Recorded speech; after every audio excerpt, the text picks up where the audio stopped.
This is international baritone Quinn Kelsey, and this is the Cvh Podcast. That's what she's saying.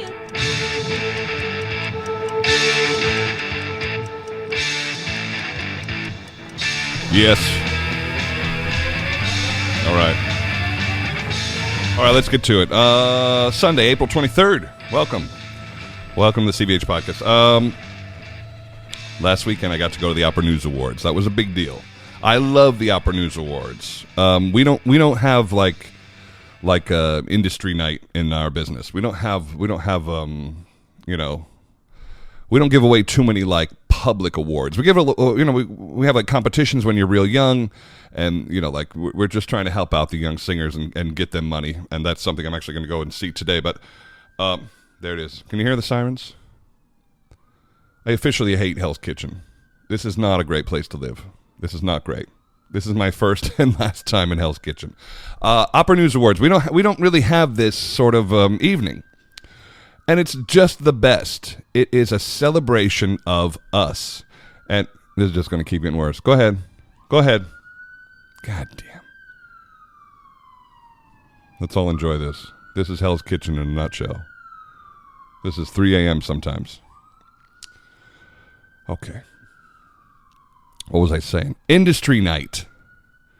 We're here to celebrate three singers, Lisa Davidson and Aaron Morley and the great George Shirley. And they play these fantastic video montages, and they have another singer there to present the award, and there's some musical interludes, and it's just like this incredible night. They do it over the Plaza Hotel in the main ballroom, which is a historic room. It's stunning.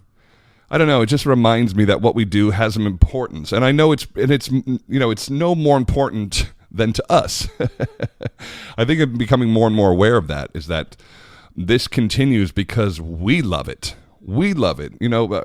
We have a public, and we have people who want to see it, and they come to the show. But what makes this a lot of what makes this special, I think, is that we make it special, and I like that. It is special to me. I am a big opera fan. I'm a fan of the different aspects of it. And we had some legends out that night. And, I put some pictures up on Instagram, and it was one of Lauren Flanagan and one of James Morris and Angela Geargiou. And I was sitting next to Debbie Voigt, actually sitting next to her at the table. And, Didis Graves was there, and then a bunch of people from my generation, and then there were a lot of young singers too. They're good about inviting some of the kids from Juilliard and Manhattan School. You can see that there's young singers in the back.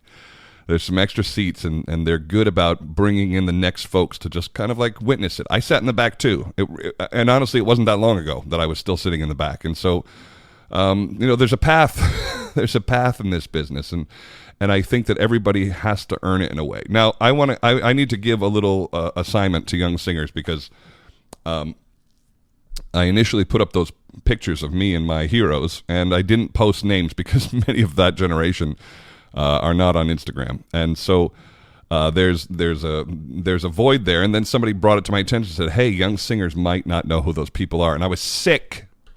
It made me sick that could be true. And I hate to admit that I have seen evidence of this before with the younger generation, where I say, hey, did you ever hear this recording of so-and-so and so-and-so? And they're like, who? You go, oh, no. You're a mezzo-soprano, and you don't know who Marilyn Horne is? This is a major, major problem. This is a hole in the gap of your education. I want everybody to go and look up one of the following people: James Morris, Debbie Voigt, Denise Graves, Lauren Flanagan, or Angela Geargiou. If you're a young singer and you're unaware of those 5 people, you're being failed. I rip off people's things in recordings constantly. Here's the secret, guys. If you want to do something, figure out who is doing it, and then do what they do. This is not rocket science, and I spent plenty of time listening to old recordings and going, no, that worked, I'm stealing that. That worked, I'm stealing that. That worked, I'm stealing that. I'm going to go see Peter Mattei open Don Giovanni next week. I'm going to steal everything he does. Everything. That's the name of this. You'll have time to develop as an artist. But until then, if it was good enough for Siepi, it's good enough for you. If it was good enough for Joan Sutherland, it's good enough for you. And this was a huge part of my education growing up. My teacher said, you need to listen to all of this, not just your voice type. Listen to everybody. Take the style in. Learn from this. If you love it, it's good. Then do that. If it was recorded in the 60s and the 70s, I mean, it's some of the greatest voices we have ever known. Ever known. I devoured recordings. I didn't just listen to 5 or 6. I listened to 15 or 20. Make no mistake, this is how this career happens. You have to take all of this in. Take it in. Nobody can do this on their own. You're not going to be able to sit in a practice room and then suddenly be a great singer. It's not going to work. There's a million different influences that you need to bring in. I really can't stress that enough.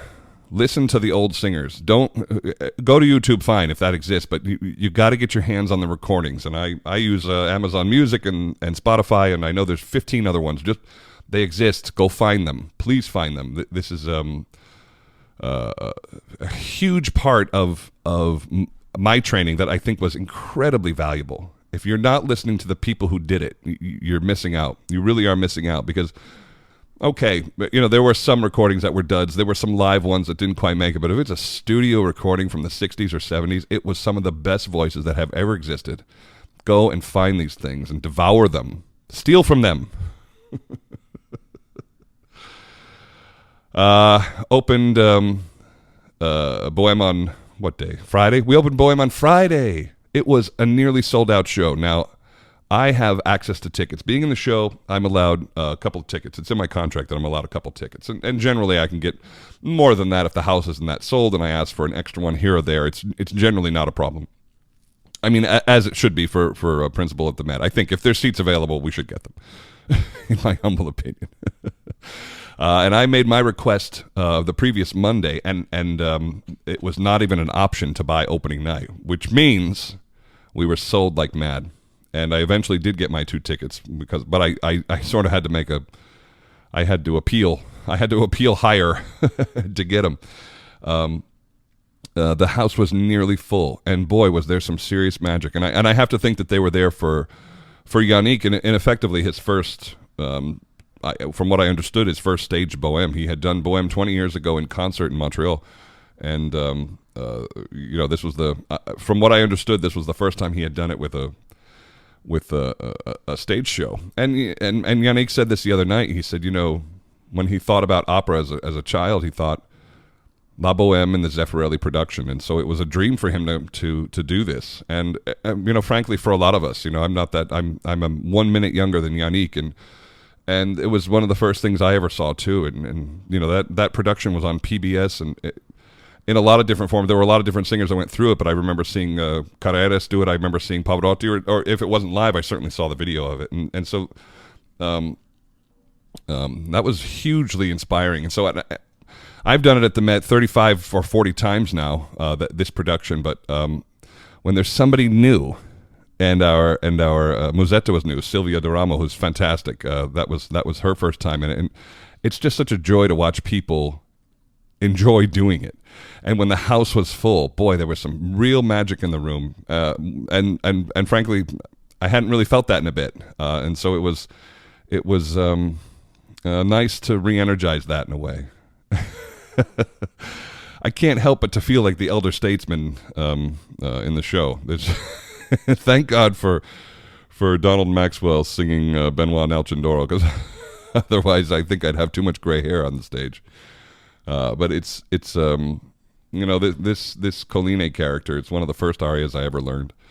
I've been singing it since, or more being paid to sing Colline since about 2003.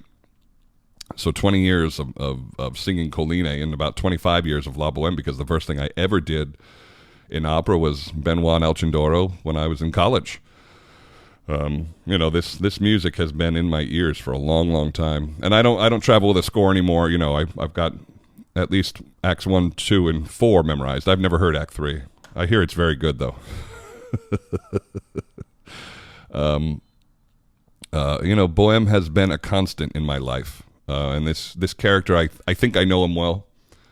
It's not that I don't like wonderfully relate to the man, but I think I understand who he is and what his job is in the show. It's fun to keep finding the little things, keep finding a new thing here and there. Yeah, it was a real fun night, and one that I'm sure Yannick is going to end up doing this about 100 times, as we all do. Everybody's got to go through Bohème, and really, the Zeffirelli Bohème is kind of like, when people come in, especially low voices, baritones and basses, you're going to pass through this production, generally. This is how they see if you can sing in this house. There's a lot happening. Act 2 just sort of happens to you. There's a lot of chaos, and so for you to cut through the chaos is kind of the trick. In a way, you can give a lot of young baritones shown art in this production, and just see how they do, and then you can graduate and you can move up. And a lot of guys do, and some guys don't. And it's a good little proving ground in a way, and that's I think that's important. Zeffirelli Bohème at the Met is a thing, and a real it's a privilege for me. And this afternoon, I'm going up to the Met Opera House to see the finals of the Metropolitan Opera National Council auditions. I love this day. I love it. You watch some incredible talent. They're scared to death. They really are. You can smell fear.